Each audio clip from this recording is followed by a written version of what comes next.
All right, sister-in-law Kristen, are you ready for your lunch therapy? Yes, I'm excited. I'm Y- excited to get to talk to you for an hour. I know this is a good excuse to catch up.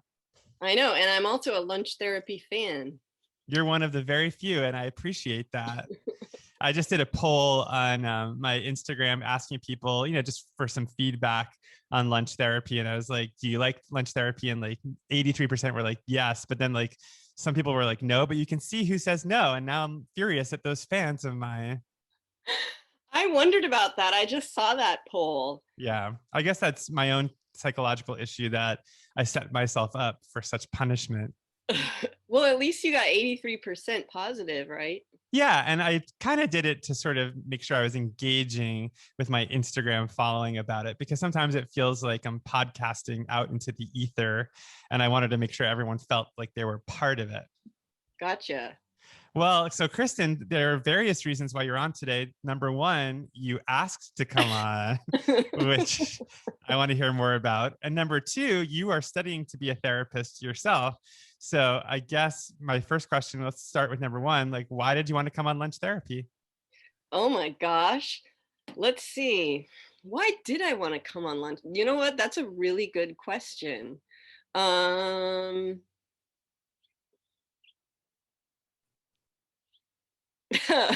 You want us to come back to that question later? Maybe I wanted to talk about myself for an hour. Yeah, that's a good answer. I believe that. Which is unlike me. That's not typical. That's not typical me. Not at all. No, I mean, well, you're a funny combination of someone who, I mean, I've known you for 15 years, and from my perspective, you're somebody who sometimes really enjoys being the center of attention and other times wants nothing more than your own privacy. So kind of feel like you run hot and cold when it comes to being in the spotlight. Yeah, I like to be in the spotlight when I'm in comfortable quarters, like with family and friends, like close family and friends, but in other situations, like a public podcast, Mm-hmm. definitely not. That makes Yeah. sense. Well, I feel like also you have such a creative side, and the world doesn't often get to see it. So this is a good opportunity for people to get to know you better. Do you know what this reminds me of, actually? What? It reminds me of when I took an improv comedy class. Oh yeah, this is kind of connected to that. I feel like the way I try to run this podcast is I mean, not to be cheesy about the whole improv of it all, but I do kind of yes and the conversation so that we always kind of go wherever the conversation takes us as opposed to like forcing a conversation along. Right. Well, that's an excellent way to do it. And that's an excellent skill as an interviewer, I think. That's an excellent way to be an interviewer. That's not true. Just kidding. So, Kristen, the other part of this, before we get to your actual lunch therapy, is that you're studying to be a therapist. So, I guess my question about that would be how much of your study in school is related to lunch therapy, the podcast? I don't know if very much is related to lunch therapy, the podcast. Oh, Okay. you mean, wait, are you asking me how much is lunch therapy like real therapy? No, I'm asking like what part of your curriculum is listening to lunch therapy in school? Oh, well, that's an easy answer. That would be self-care, which is a crucial part of any training to be a therapist program. So are you I mean, so somebody as somebody who listens to this podcast and who's studying to be a therapist, do you feel like there are actual moments that you've heard on this podcast that feel like real therapy, or do you feel like the public nature of it makes it impossible to be real therapy? Yeah, it could never, I mean, obviously it could never be real therapy, and because it's a one-time thing, and you don't really have an ongoing relationship with the person, but I think you ask really interesting questions, and I love the lunch therapy format, and I love how you can delve into people's backgrounds and psyches all via lunch. Yeah, it is really, it's funny because it's like sometimes I get insecure about my own podcast. I'm like, maybe this premise isn't so great. Maybe I should have done a podcast about something. Like somebody just messaged me. They're like, you should do one about people's last meals if they were on death row. I was like, oh, that's not a bad idea. But but I listened to these back and I'm like, wow, I learned so much about that person. And all I really asked was like, what did you have for lunch? Yeah. And that's a question, that's the kind of question that like I really want to hear. Like you've had some of my very favorite comedians, like you've of all time on here. And of course it's like I want to hear what Cola Scola had for lunch and what Kate Berlant had for lunch. And Were you surprised by anything you learned from their interviews? um I can't think of anything off the moment, but I do you know whose lunch I remember the Who? most and who is my favorite lunch of all time on any episode is Kyle Buchanan's lunch. Oh yeah, the gas station. Do Which you we remember what it was? was it beef jerky and It was like beef jerky, Doritos. and Starburst Fave Reds. Well, we try not to judge here at Lunch Therapy, so it was a very interesting window into his psyche. No, that honest, I'm like that lunch is awesome, and every time I go to the gas station and buy Starburst, I think of Kyle Buchanan Well, he's our neighbor too, so we sometimes see him at the gas station on his way to lunch. buying Fave Reds. Yes, exactly. Well, before we get to your lunch therapy, can you talk a little bit about your pandemic experience and how you cooked for yourself and what food journey you went on over the past year? Oh man, okay. Let's see. I had quite a pandemic journey because I separated physically from my boyfriend for the first part of the pandemic. So I was living on my own for a little bit of time right in the beginning. This all happened like right in the beginning of the pandemic. And so I was in kind of a series of little apartments and wasn't concentrating on food too much during that time, really. But now I'm back. We're back in the same house. And so I guess the journey was like solo cooking to non-solo cooking. And how would you describe the difference between solo cooking and non-solo cooking? Um, Non-solo cooking is definitely different because there's people other than you that are waiting to be fed. And Yeah. actually, so I have the primary cooking duties in our relationship because I have the most free time right now, and I like to do it. So I'm in charge of dinners pretty much. And I've seen you in action. It's interesting. Like when you make up your mind to make a dinner, like you go for it. Like I mean, I remember you did a Thanksgiving once. I didn't go to that one, but you did like a huge meal, and everybody was commenting on like how much you did. And then I've been to your place or Dean's place for Christmas, and there's prime rib. And it's just like it almost feels like when you decide to do it, like you really do it. Yeah. I really like to host people, and that's something that I've done a lot more of since I've been together with Dean, because he's pretty social, and Mm-hmm. we have a good house for entertaining. So he likes to have large groups over, and so like whether it's the family for Thanksgiving, um, sometimes he'll just throw together like a party, and I'll think there's like 6 people coming, and it's like, oh, there's 10 people coming, and that really is a skill that takes a little bit of time, as I'm sure you know, to kind of get used to. But I think I've sort of like, I know all the fundamentals now. And so I Mm-hmm. actually know how to make it a good experience for me and like, and my guests. And so I like to do that. Well, I also think of you, I was just remembering like two separate memories of you cooking for me, and both were sort of like challenges or sort of like you proving something. One of Oh, them was proving that you can make delicious pizza at home. And do you remember like you had a pizza stone and we went to Eliza Island, which is where Craig and Kristen's family has a little cabin with not a lot of electricity, but you made these incredible pizzas without any like room in the kitchen or anything, and you just did it. And then the other time was when I said boneless, skinless chicken breasts are boring, and you proved to me they weren't by making, was it chicken marsala or it was chicken piccata. chicken piccata? So I feel Yeah, like you enjoy a challenge. I do. I do. Was that pizza thing? Had you said that you really can't make? I don't think you'd ever said you can't make good pizza at home, did I think you? I did. No, I think that's what you were proving. You were like, Adam, because I got you a pizza stone, I think, for Christmas one year. Oh, And you're like, you just need a pizza stone. that And yeah. do you remember when I made that was when I made an appearance on your blog, I think? Uh-huh. Because like it was about char. It was the great char That was controversy. a different time. That was when we took you to Joe's, I think it's no, John's Pizza on Bleecker Street. Yeah. And you didn't like it. It was a coal oven pizza because it had too much char on it. Yeah. We could get all down, we could really go off on a char tangent, but I don't know. I don't know if we should. Well, we're about to find out about your lunch, so we can't go too much on a tangent. But I'm saying, like, I feel like your cooking, like when you decide to cook, is often like you're often like proving something or like competing against yourself. It almost seems like. Yeah, I would say, well, yeah, I would say that's true. And like, I like to do things, and especially Dean would say this because our cooking styles are different. Um, if I'm gonna make like chicken piccata, like I want to try to make it like the right kind of chicken piccata, you know. And so Mm-hmm. I might look at a bunch of recipes, or yeah, I definitely want to cook something that I'm cooking like the best way that it can be. That's true. Which of course I, don't achieve always, but You do. You're a great cook. And I think the other thing that you do that I admire is you try to make it look easy. Like you never say, oh, that was so much work. You just sort of do it and then present it and then clean up, but well, you that's don't. the magic secret to cooking for people, Yeah. right? Yeah. Trying to make it look Yeah, easy. you got to Yeah. make it look easy. Like I think that's the most important thing about dinner parties is like you Mm-hmm. got to have a good time. And the one little tip that they say about cook everything ahead of time is so true. Yeah. I'm doing dinner tonight for 6 people, including myself. And so I made a tiramisu last night that's already in the refrigerator. Good And job. I'm doing braised sausages with like tomatoes. So I'll do that ahead and just leave it on the stove.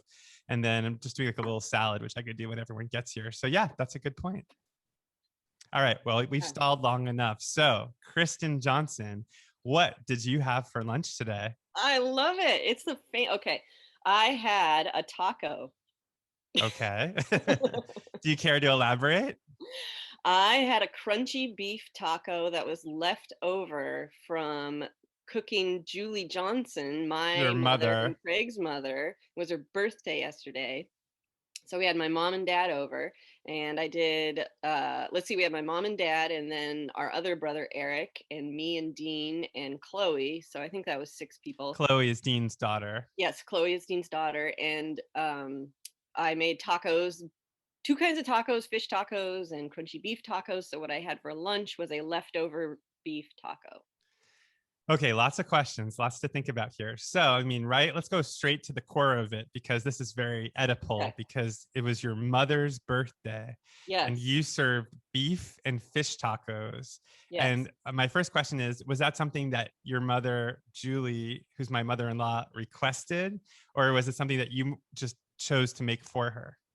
It was actually, she did request a taco bar.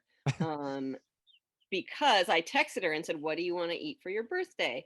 And we recently in the Northwest had a major heat wave, like record setting Yeah. 100 degrees. So it was kind of in the midst of this. And she texted back and was like, something that's not going to heat up your kitchen, like a taco bar. And I was like, that's an excellent idea. So did you, as a bar, did you put everything out on a buffet?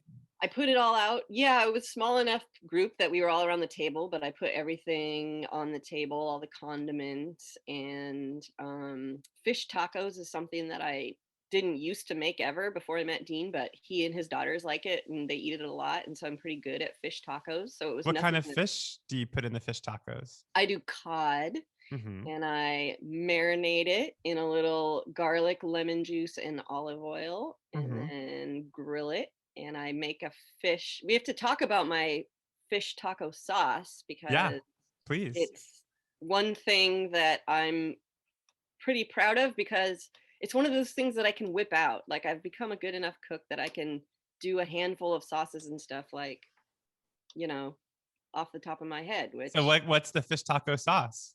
the fish taco sauce is sour cream, mayonnaise, garlic. It's pretty basic, but lime juice, lime zest, and a little cumin and that kind of thing, coriander, So with your fish hot taco sauce. sauce, are you winging it or are you following a recipe? No, I'm winging it. I'm Wow. winging it. Okay, so these are Yeah. your signature fish tacos. Yes, pretty much. And Pretty then you much. did the crunchy shell for the fish tacos? Nope, nope. They had a soft corn tortilla, soft corn tortilla. Uh-huh. And did you grill those or heat those up too? Yep. Just heat them up a little bit in the microwave. But then with the beef tacos, you did crunchy shells. Crunchy shells. Yep. And what goes in the beef? The beef gets tomato paste and cumin and chili powder, garlic powder, onion powder, salt, chili flakes, a little water. Water. Yeah. Yeah, so you brown your beef, and then you throw your spices in there, and then you cook up your tomato paste a little bit, and then you simmer it in water. Well, so I'm curious, and we're going to go more into your lunch and your psychology, but for some reason, the fact that you cooked this meal for your mother and for your parents, like, feels significant somehow. And I feel like I want to ask you, what is it like for you to cook for your parents, and how has that changed over the years? I really like to cook for my parents, because they are such good cooks, as you know, especially my dad. And yeah, I like to return the favor, I think. But do you worry about them not liking what you cook? Or is there any sense of like trying to please them or impress them? Is there a sense of just showing them that you're it's just like a gesture? I mean, how do you think about it Yeah. psychologically? I would say that they are close enough that I mean, we're close enough, like, in our relationship, and they also live physically close, that Mm-hmm. it's not too big a deal for them to come over. Um, Although I will say that I do feel a little bit of pressure in terms of, like, I want it to be nice, and I Mm-hmm. want, like, and I get this comes definitely from my mom. Um, the idea that whenever you're hosting, like, you want to make that effort for it to be clean, and things to kind Mm-hmm. of be ready, and things to be set up, and um yeah. But I've done it enough, and I've done hosting enough that it doesn't stress me out at all, really. Well, it's funny, yeah, because your mom, it's almost like cooking is about the gesture itself. It's like opening your home and like letting people in, and it's about making them feel comfortable and making them feel welcome, and making Yeah. the house clean. But for your dad, it seems like it's about the food. Like he's so focused on the food, and he's so hard on himself about getting it right. So it feels Yeah. like you're probably somewhere in the middle, I would imagine. Yeah, I mean, I think you got it exactly right. Like, that's the different sides that each of my parents have, and that definitely influence me in both ways. And Mm-hmm. I really am glad that my mom set that example for me. And, like, in terms of hosting, I was talking about this with my friend Jill the other day, and she was saying how she likes to get ready for a party. It's like her favorite part, and she'll do it like 3 days ahead. Mm-hmm. And some people give her flack for that, but we were saying, like, we think it's just a way to show that you care about the person. Mm-hmm. When your house is clean, it shows that, like, it's an important event. And Well, I'm struggling with that a little bit because I have this new friend Felicia who listens to this podcast. She might be listening right now, and she's coming over tonight. So she's sort of like wants to help and she wants to be in the kitchen, and it's sort of like no, no, no, no, no, no. Like come at 7:30, everything will be done, and just come. But there is something about that need to plan and that need for perfection, which feels like my own character issue. Like mhm, I need to let go of that and maybe sort of be more loose and be more casual and not need for things to be perfect, but yeah. make people feel more welcome and part of things. I don't know, but maybe that's okay. Maybe it's just who I am. Dean is has been that kind of an influence on me, because that's more his style, is Mm-hmm. loose and casual, and, like, for him and his side of the family, like, it's no big deal if, like, the number of people coming is, like, changes from 4 to 6 or to 8. It's Mm-hmm. like no big deal. You just do whatever, you accommodate. But from my side of the family, like, we need to know, like, how many people are going to be there. And Dean's really good about just looking in the fridge and kind of throwing things together, and just kind of barging in with a recipe, like going for it, even if you don't even have all the ingredients. Where I'm like more like what you just described, where it's like, I Mm-hmm. can't make chicken piccata, like, I don't have this and this. And so, yeah, I think somewhere in the middle. I think it's good for us. It's good for me to be pulled in that direction, and it probably would be good for you too.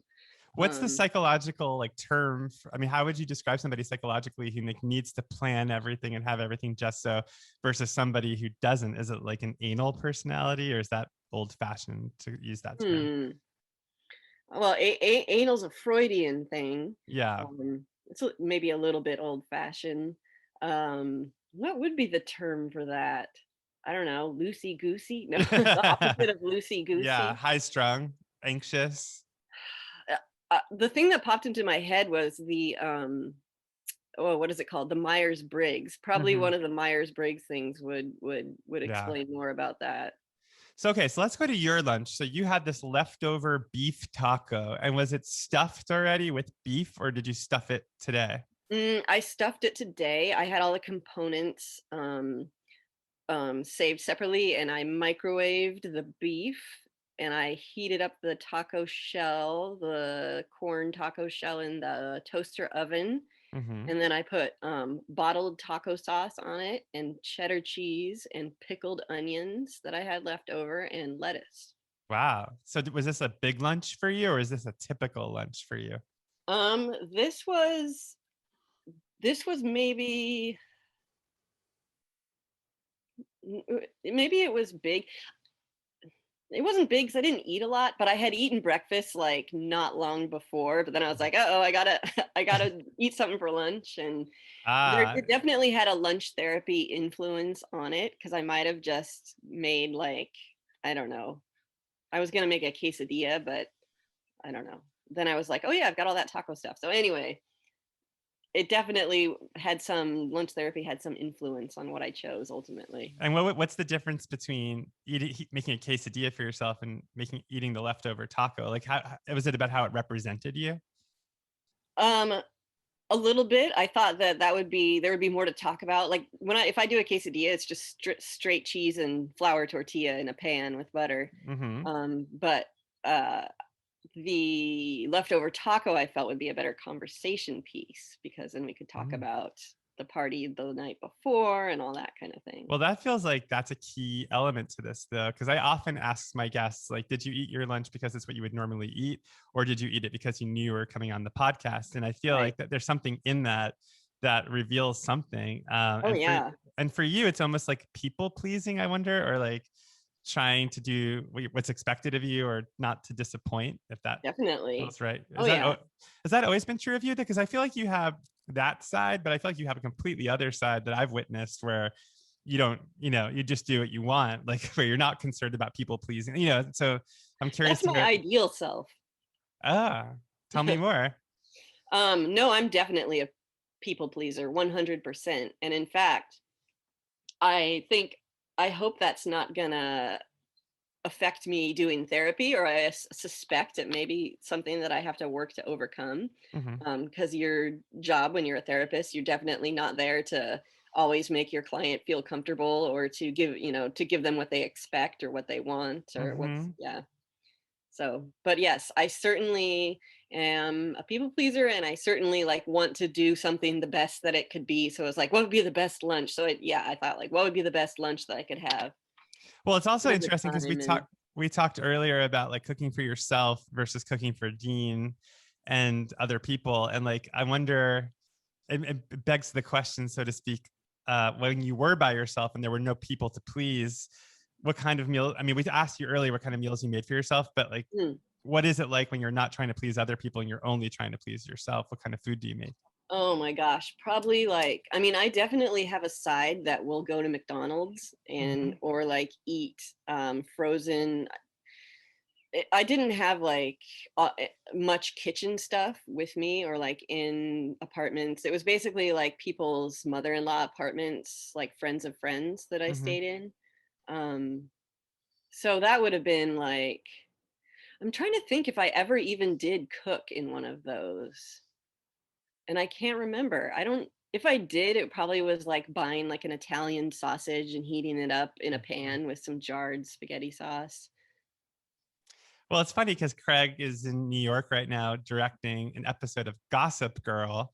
Right. And I'm a home alone. And I relate to you. I think we're very similar in that we're almost, we almost need somebody to cook for. Like we thrive in that nurturer role. But like when we're alone, it's like, it's hard to justify putting that same effort in. Like for me, like I needed to invite people over to make sure I kept cooking. Like I have to test recipes for this cookbook I'm doing. Hmm. So like I needed to just do that like with for other people. I could not have done that just for myself. And so I feel like with you, it's similar. It's like when you're cooking for other people, that's when you come to life in the kitchen. Yeah, definitely. Definitely. I don't think I ever really got much joy out of just cooking for myself. And I lived alone for a long time. Well, I lived alone, or I lived with Eric, my other brother. Mm-hmm. but that kind of cooking, and actually that was nice. Like it always was nice to have somebody to cook for, because it creates like a rhythm to your day, you know. And especially like in the times that I would go through like tough times with my mental health, like Mm-hmm. at least having Eric there, because I was responsible for cooking for him. Like you still have to make dinner. Like you can't just like lie on the floor all day and like eat Mm-hmm. nothing, or eat, eat cereal. Well, we should make sure people who are listening. So Eric has autism, and so you were living with him as sort of his caretaker, right? Yes, yes. I've been Eric's caregiver for quite a few years, and I lived with him for 8 years, I think. Mm-hmm. Almost 8 years. No, let's see, 2008 to like 2017. So yeah, 8 to 9 years.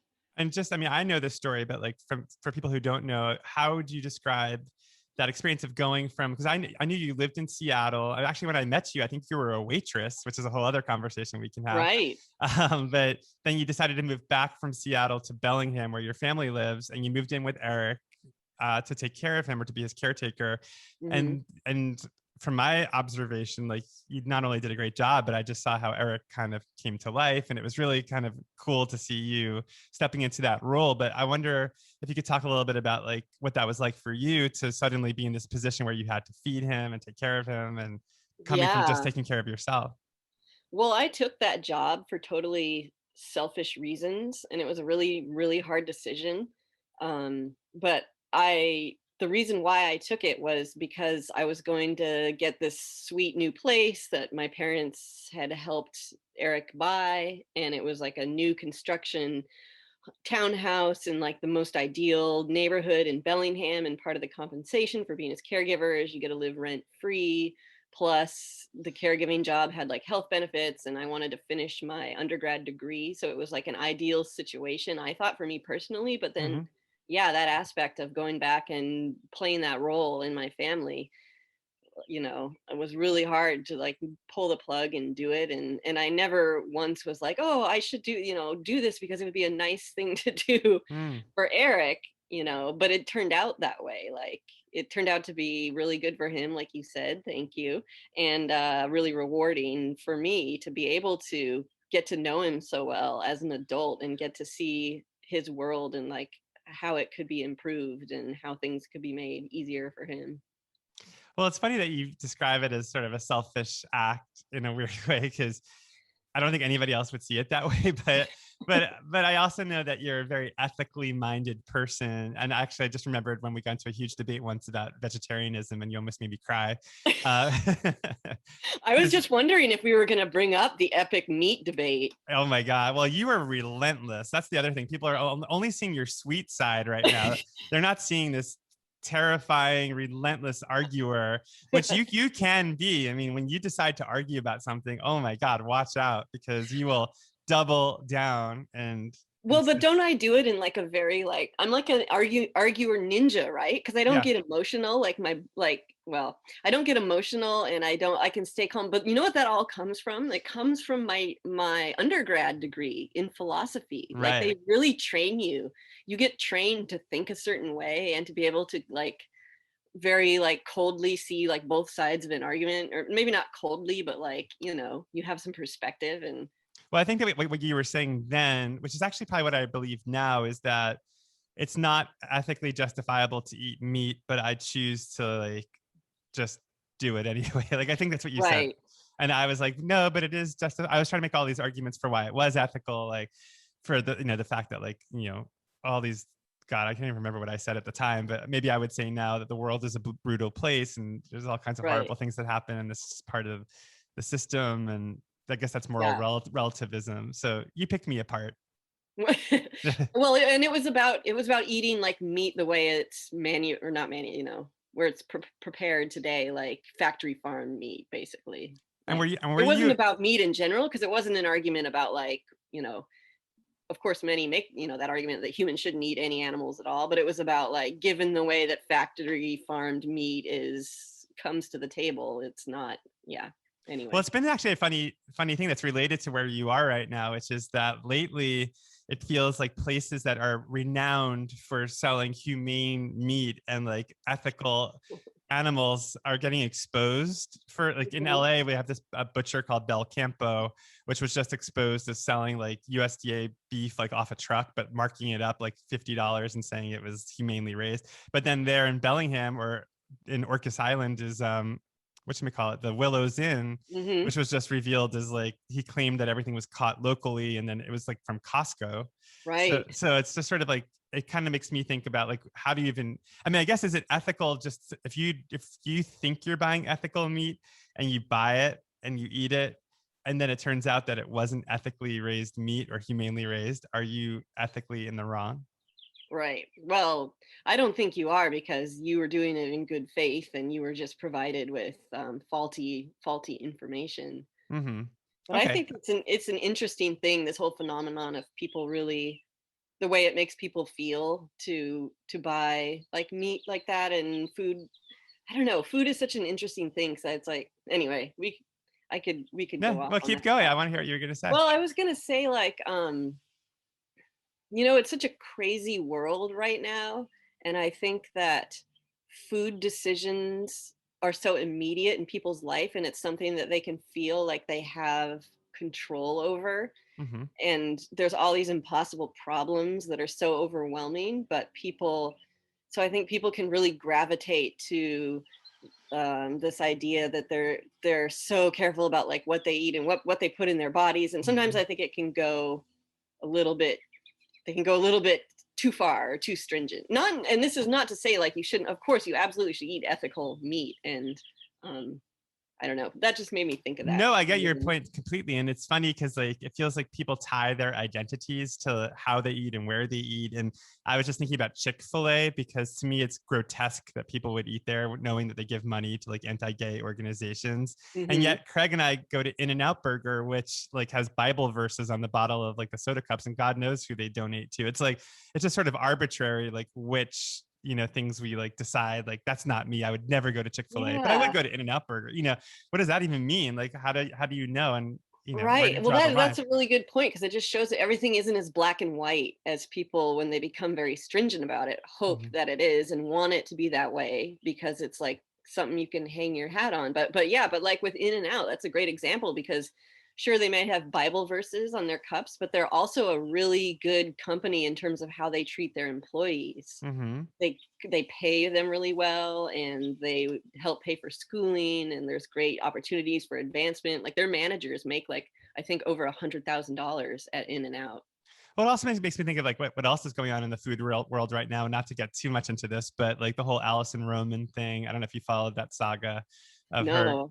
Oh, you didn't? Okay, well, we won't Allison go. Roman? No, I don't think I know that one. Oh, okay, we'll talk about that later because basically she's like a huge food writer who got brought down because she said something mean about Chrissy Teigen, and then like they deemed it racist because she called out Chrissy Teigen and Marie Kondo, who are both women of color, and they're like, why did this white woman call out these two women? Oh, And then she lost her gig at the New York Times. she got canceled. Yeah, she got canceled, and so now it's like almost verboten to like cook an Allison Roman recipe or like link to one of her posts. And it's sort of like, wow, it's like so absolutist. It's like what we were just saying about like In-N-Out Burger and Chick-fil-A. And that's like, things are so much more complicated than that. Right. And I really think that's like an example of people really like not knowing what to do with all of the terror of these horrible issues going on around us, like, Mm-hmm. like climate change, and really wanting to feel like they have some control. And so maybe going a little too far with their need to express their opinions, like via their um yeah, to kind of go off the deep end with with what they buy and what media they consume and what. That makes a lot of sense. I mean, I feel like classically people who have eating disorders, that's about control usually, right? That's about they have control issues. Or I feel like I read that Yeah, somewhere. yeah, they often go hand in hand. People with disordered eating often also goes along. They have a lot of rituals and Mm-hmm. things that go with their eating, and So that yeah, makes sense in terms of what you were talking about in terms of like wanting control, like linking hmm control to like what you put into your body. And right, yeah. well, you're not off the hook yet. We've diverted long enough from your psychological expose. So the other thing that I was thinking as we were talking about your lunch and just you were talking about cooking in general, is I think there's like a total lack of snobbery to your food. It's like there's, when you were talking about going to McDonald's and you talked about doing a taco bar, all this stuff, it just feels like it's important to you. There's something that's like the opposite of elitist, I guess. It's like there's something very like universal, or just like you're one of the people. Like you don't hold I'm a yourself cook above, for all people. right? But you don't hold yourself above other people because of what you know about food. Even though you happen to know a lot about food, it feels very important to you that you don't present yourself as being snobby in any way, if that's accurate. No, I mean, yeah, I think that the part of it is kind of the environment I live in. Like, food is not a big, like, I don't live in a foodie city. Mm-hmm. It's not really a scene at all. Uh, so there's that. Maybe if I lived in, yeah, I don't know. I get a lot of enjoyment out of cooking recipes that are this exactly the same recipes that my mom cooked, and even Mm-hmm. like my grandma, like her mom before her. That's often almost my I think actually my favorite thing to cook is probably my mom's lasagna recipe. Mm-hmm. With cottage cheese. Yes, cottage cheese, no ricotta. Mhm. Ricotta, down with ricotta in lasagna, I say. That's a very Midwestern hack, so to I speak. know. And your Well, mom, yeah, but I feel my like that. grandparents oh, go Yeah. ahead. Well, no, I was just gonna say, like, I feels like there's a utilitarianism to your mom's cooking, where it's, it's about getting food on the table and feeding Mhm. people, and it's a very like warm, meaningful gesture. But it's not about saying, oh, I got these lasagna sheets from this Italian pasta maker who makes it all by hand with flour Right. imported from Italy, and the Yeah. ricotta came out of cows that were freshly milked this morning. It's like that would Yeah. never be what it's about. And I feel like it's the same for you too. Yeah. I mean, I feel like, yeah, I'm easy to please, like food wise. And so is Dean, even more so. Like, I'll cook Mhm. stuff that I think is mediocre, and he'll be like, "This is great. This is the best," which is fun. I mean, it's really fun to cook for somebody like that. Um, but yeah, I think that's my next step in my cooking life. Is I do want to.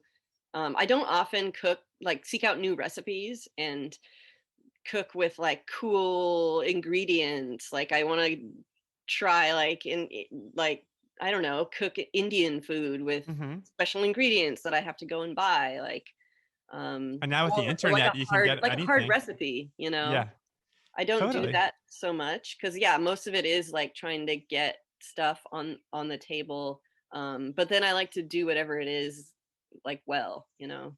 And how do you handle it? Like when you cook for Dean and he doesn't like what you made, has that happened before? It doesn't happen very often.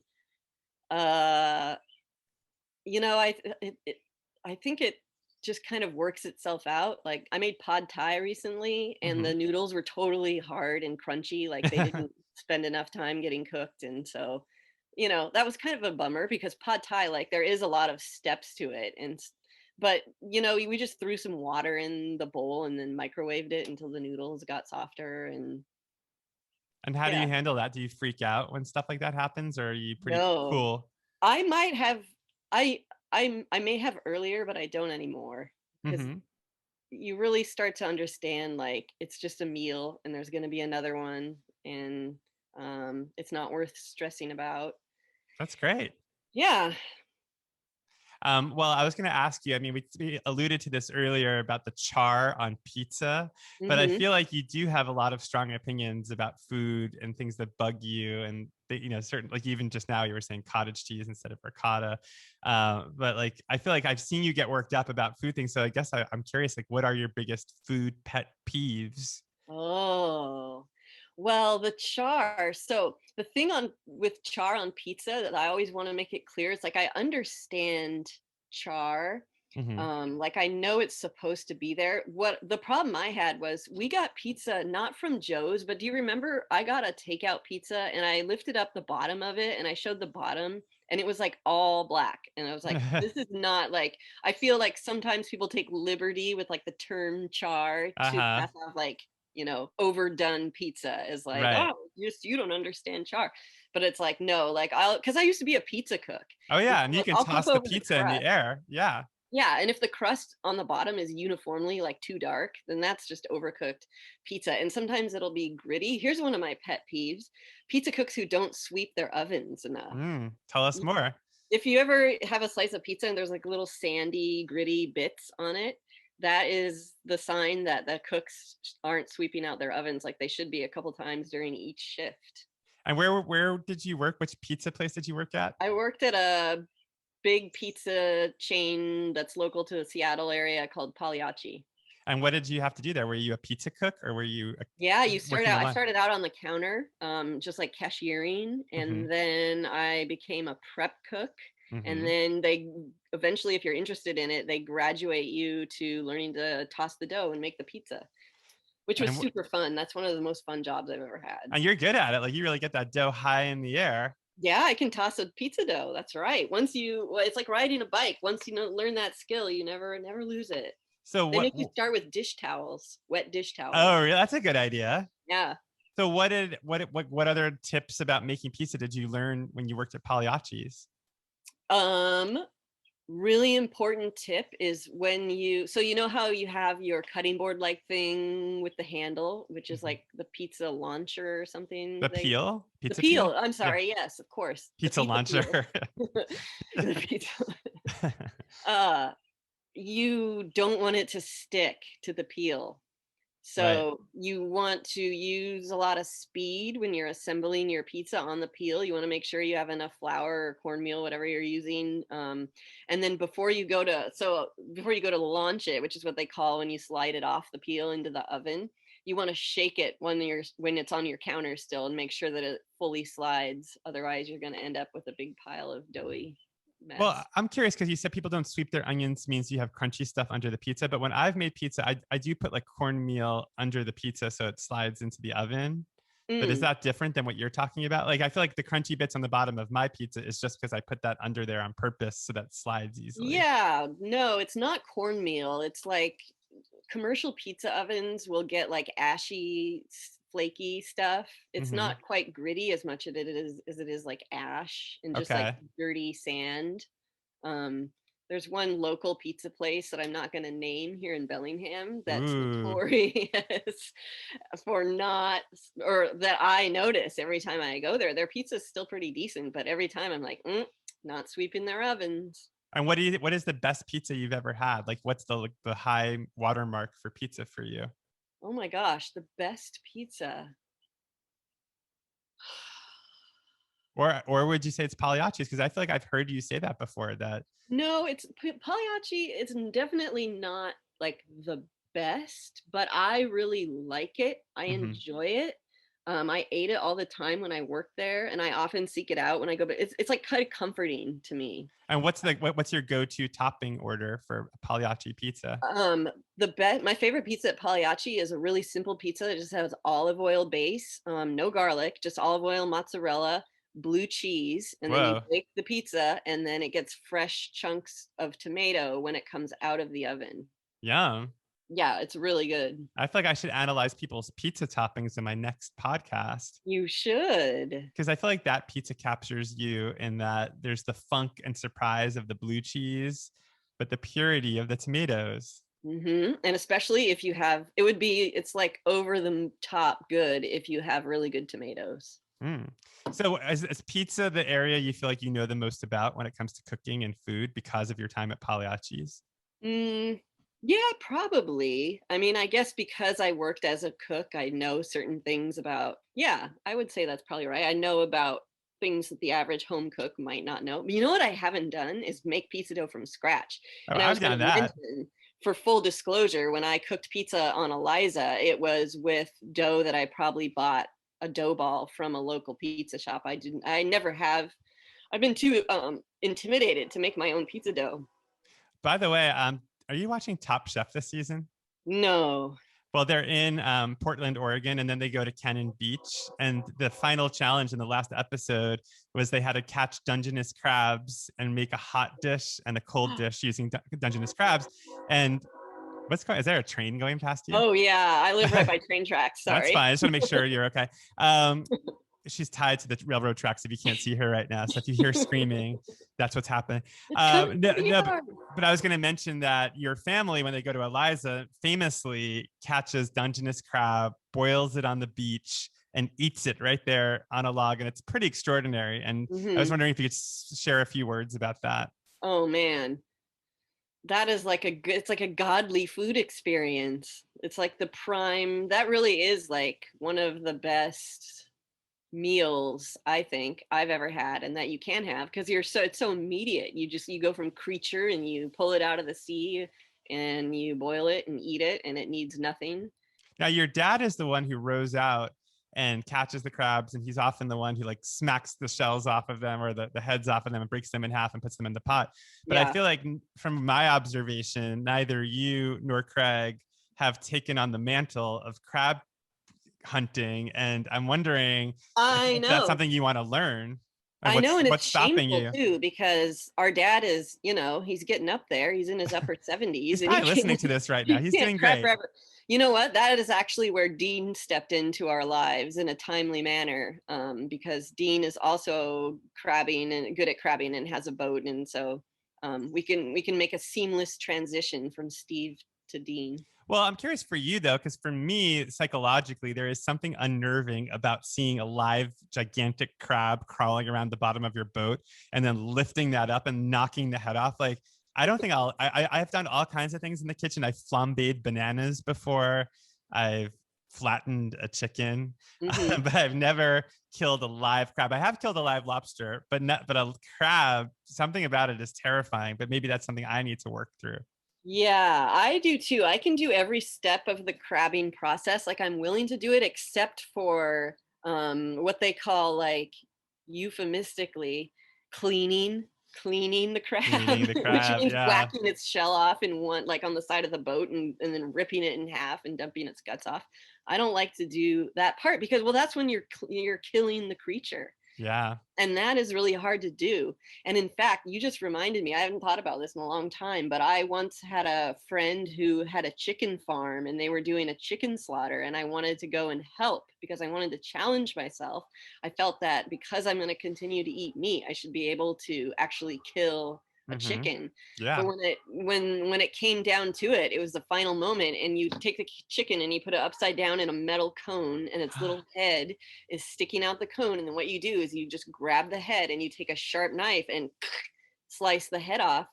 I wanted to try it, and I got to it, and I this is a horrible part, like I started cutting the chicken like a little bit, but I didn't do it with enough Oh force, no, and then I freaked Kristen. out. I was like, I can't do it, I can't finish it, and someone had to step in quickly, and sadly that little chicken had like a couple extra seconds of suffering. But I could do all the other steps. I could put the chicken in like this washing machine type device that whirls it around so its feathers come out. But the actual killing of the animal, that's a really hard thing to do. Isn't that interesting? I just watched the movie last night, Deliverance. Have you ever seen that movie? Oh yeah. And there's the scene where John Voight has the bow and arrow pointed towards the deer, and then he like starts shaking and he can't do it, and he completely misses the deer and it goes through a tree. Like, but you kind of see in that moment, like he seems so macho, but then all of a sudden, like when he's faced with this moment where he's going to kill this deer, he can't do it. And Yeah. I can't speak for myself. I mean, I guess back to our vegetarianism debate, I do agree that like if you do eat meat, you should be able to kill an animal. Like it seems hypocritical that we eat meat and then we're divorced from the act of killing it. Hmm. So I think you and I need to go hunting on a reality TV show where we hunt our own animals and then cook them for dinner. Naked and Afraid. Yeah, we'll be naked. Yeah, that won't be weird at all. Well, Kristen, we're actually, time flew by. We're not done yet. We're nearing the end. So before we get to the final question, which you may know, I want to make sure, do you feel like we covered the gamut of your food journey? Do you think we picked apart your lunch properly and we saw all the parallels to who you are? I think we did. I Did think we? we Or can we go deeper? Well, how much time do you have? You want to make this a part one and part two lunch therapy session? No, sorry. Nobody gets that. As much as I like you. No, Nobody wants that either. well, maybe they do. I think people like to hear, from family and people who are close to me, because it's more interesting sometimes than like celebrities who are just very presentational and telling stories they want you to hear. All right. Well, the final question in my podcast is always, what are you going to have for dinner tonight? So I thought about this because I knew you were going to ask it. As a lunch therapy fan, I Mhm. know how it works. But you know what? I don't know for sure. However, it's possible. I think it's going to be something easy because it was kind of a big production last night. So I have actually a credit at a pizza place because they gave me the wrong size of pizza. So Mm. we could be having pizza in our future. And you're just going to pick up the pizza and like have it made for you. Yeah. And in your current family dynamic, do you all agree on toppings, or do you each have your own topping on a different part of the pizza? I think we typically all agree. It'll just be Dean and me and maybe Chloe. I'm not sure. Actually, she's not going to be here for dinner, so it'll be just Dean and me. And yeah, So we what are typically the we toppings that you typically and come to a consensus. okay, but I want to know like Oh, you want what to know the toppings? yeah, what are the toppings? Oh, geez. They have specialty. So the place we'd probably go is this place really close to our house called Pizzaza. Mm-hmm. And they have, the specialty pizzas, which they have like a Greek one that has feta cheese and Kalamata olives and artichoke hearts and sun-dried tomatoes. Or we might just get pepperoni, or Mm. we might get Canadian bacon and pineapple. And in your relationship, And not it's to sweet. delve too deeply, but we do have 9 minutes left, so I'm gonna keep asking you questions. Um, who takes the lead on the pizza toppings? Is it usually you? Like, I'm in the mood for pepperoni tonight, and will Dean be like, sure, that sounds fine? I Or think probably me. It's usually me that takes the lead mhm. and then gets consensus, gets approval. And in Um, terms of like your daily meals, like today we learned about your taco, but we also learned that it might have been a quesadilla. And you talked about breakfast. So are you a 3 meals a day kind of person, or do you often just eat like 2 meals a day? How much do you eat in a given day? I'm definitely not a 3 meal a day person just because I kind of wing it when it comes to meals. I'm definitely not a routine or schedule follower. Hmm. Um, This feels and important. This feels like we needed to get here. So tell well, us thank more. God we have 8 minutes and 30 seconds Not left. that we're counting, but I know I just want to make sure we use all this time well. Yeah. No, I am anti-routine to a fault, I would say. It's not always a good thing, but I really bristle at like schedules and I don't like to do the same thing every day at the same time. Hmm. However, and I used to not really eat breakfast at all, but I do now have a bit of a smoothie routine Mm. because I discovered a really easy to make thing that uses up old bananas, which I was really excited when I realized I could use old bananas this way because I hate throwing them out. I And just threw out bananas because we had fruit flies.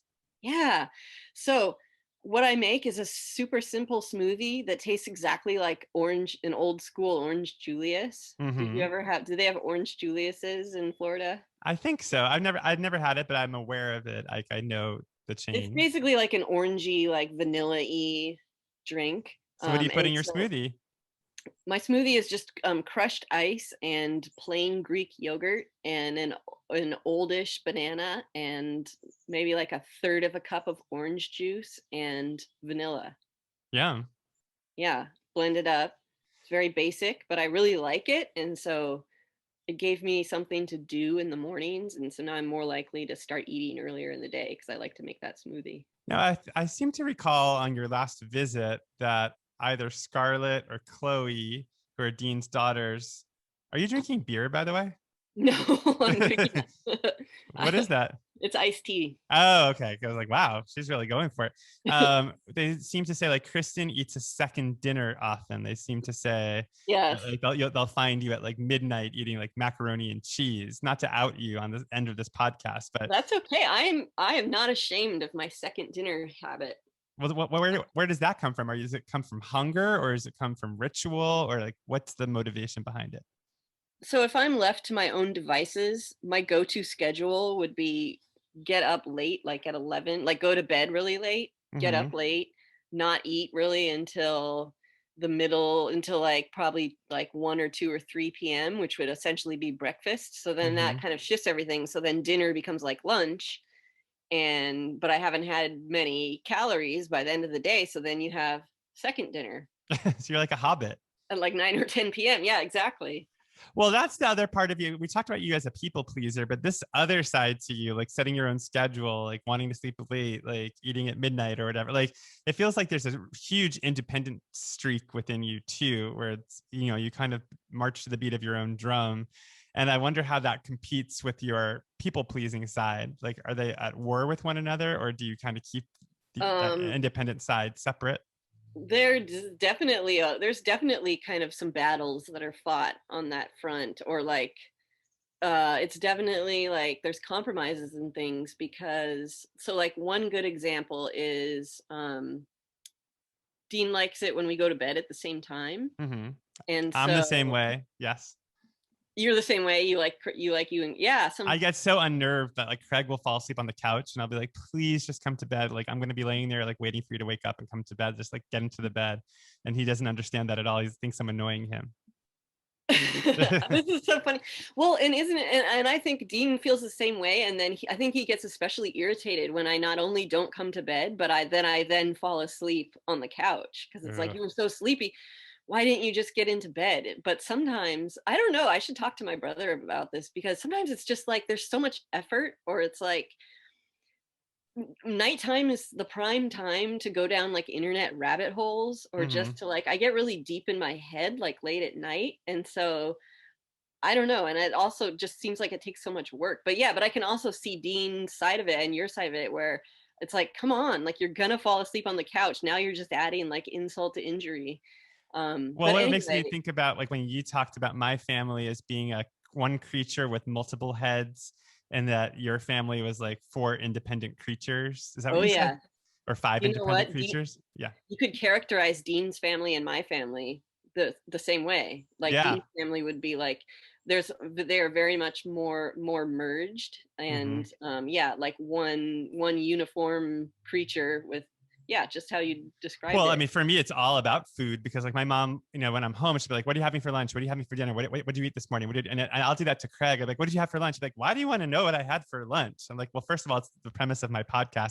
Second of all, like, I'm curious." And that's so funny because he just got to New York yesterday, and I wasn't like, "How was your flight?" or like, how are you feeling?" I immediately was like, "What did you eat?" That's like my first question. Yeah. But it's like almost invasive to him. Like it feels like I'm kind of invading his turf and like trying to he hates like the idea of like being managed or controlled, which I think it sounds like you probably run the same way too.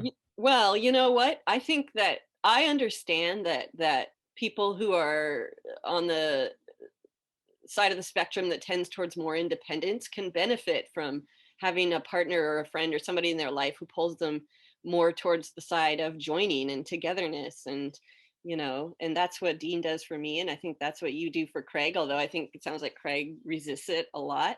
But like Oh in the yeah. thing of going to bed, like I do try to go to bed, not every single night of the week, but I do make an effort to go to bed on a with Dean on a schedule, which he always goes to bed like right around 11. And I find that it's better for me. It's not necessarily great to be going to bed super late at random times. And Well, which was just like when I first met you, like we're in the early stages of our relationship. I knew you to be like somebody that was up through most of the night and then slept through most of the day. yes, Like you're almost like a nocturnal person. I am. And I have been that way even as a kid. And so I really do think there's something to be said about, like they say, it's in people's DNA, is like, are you a night person or a morning person? Maybe there's a bat in your family history that had sex with one of your relatives. That's unpleasant to think about. Maybe you're a bat woman. Well, Kristen, we're not at the very end yet. We have 2 more minutes, so you're not off the hook.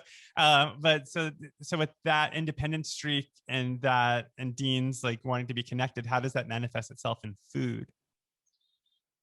Oh, well, I would definitely say, like, similar to what you were describing with Craig, like when we first started dating, like I think that Dean would kind of not really like it if I would go out, if I'd be out and about and I would just go and like get lunch like on my own, Mm-hmm. and not check in, or not think to invite him, or uh I definitely like that would be my natural tendency, but Mm-hmm. there's a joining around food, that I think is important. And Yeah. you know what? On the flip side, Dean liked my influence on his relationship with his younger daughter, who still lives in the house, because when I started dating him and living in the house, in my family, we always sat down to eat like a formal dinner. Like, you set the table Mm-hmm. and you all sit together at the table. And I think it was more casual when it was just Dean and his daughter, and they would maybe sit wherever. But he did say that he did like uh, me bringing that influence into their mealtime routines. So that's sort of the opposite of like what we were describing, though, because that's you sort of wanting to have that connection and that formal structure versus Yeah, I being mean, a free agent. oh yeah, no, it is important. Like, I think I recognize the value.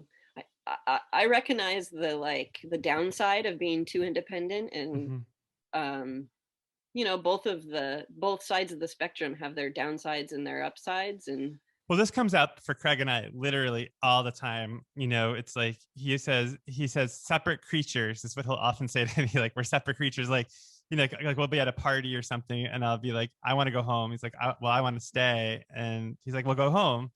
And like, I'll take that personally. I'm like, well, okay, I guess I'll go home. But he's like, we're separate creatures. Like, right, you can do what you want. And for yeah, me, it's sort of like him not caring that I want to leave. But as I've gotten older, or as our relationship has gone further along, I've realized like, oh, I'm much more introverted in the sense that I lose energy around people, and he's an extrovert in the sense that he gains so much energy. So we could be at a yeah. party for like 3 hours, and I will have like done a good job of like talking to everybody and like done the rounds and really been a good guest. And then he'll still be like, no, I'm not leaving. So that's where our relationship You know is what? If at. I were an actual therapist, which I'm not, you know what they should say? What should be said to Craig? And this is what the type of thing my therapist says to me that you can do with your partner who's like that. Like, this is what Craig should do: is he should come to you at a party and say, um, you preface it like, sweetie, I love you. I'm going to so look forward to seeing you, to like snuggling in bed when I get home later tonight. But I really just feel like I want to stay at this party and like give you a big kiss and say, but I won't be, I can't wait to see you later tonight at home. I'm glad we ended on a hilarious note, because that will never happen. That was a great Well, joke. yeah, I yeah, get what you're maybe it saying, though. I shouldn't. get it's sort of like what No, he's it's really. very like contrived. No, but I get what you're saying, because it's sort of like saying, I see you, I recognize you. Yeah, I don't think your stance is absurd. I understand where you're coming from, but yeah. I'm coming from a different place. Because the person who wants to be joined, there's kind of an underlying anxiety or a fear about separation there. And Mm-hmm. if you give a little reassurance, we're still connected, even though we're not going to physically be at the same place. We're still connected. Then it makes the separation um, much easier for the person who, we're getting into attachment theory now, the Mm. person who is more anxiously attached rather than avoidantly attached, which would be you and Craig and me and Dean. What's avoidantly attached? Avoidantly attached is, so there's healthy attachment or secure attachment, and then there's different kinds of insecure attachment, either anxiously attached or avoidantly attached. And avoidant is where you, in order to protect yourself, you really, like, your default coping mechanism is independence, and kind of reassuring yourself that like you don't really need to be connected to people. You'll be fine on your own. You can do things on your own. You're all right. And sort of not admitting to yourself that you kind of do need other people, and you do need to be in, social. And anxiously attached is like your go-to coping mechanism is to want more closeness. So like more reassurance from your partner. So kind of to be anxious about losing them and to go towards them, rather than to be anxious about losing them and be like, well, I didn't really need them anyway. That's really interesting. Boy, you saved the good stuff for the end. And I disagree that you're not a therapist. You're way more of a therapist than I am. So bravo. Well, Kristen, thank you so much for doing lunch therapy. Was it everything you wanted it to be? Oh, it was everything and more. Yay. Well, I'm hoping I get to see you soon. Yeah, I hope I get to see you soon too. You should Uh, come on up. The heat wave's over. All right. Well, maybe I will. All All right, Kristen. right. Well, thanks a lot. Have a good day. Okay, thanks, Adam. Bye. Bye.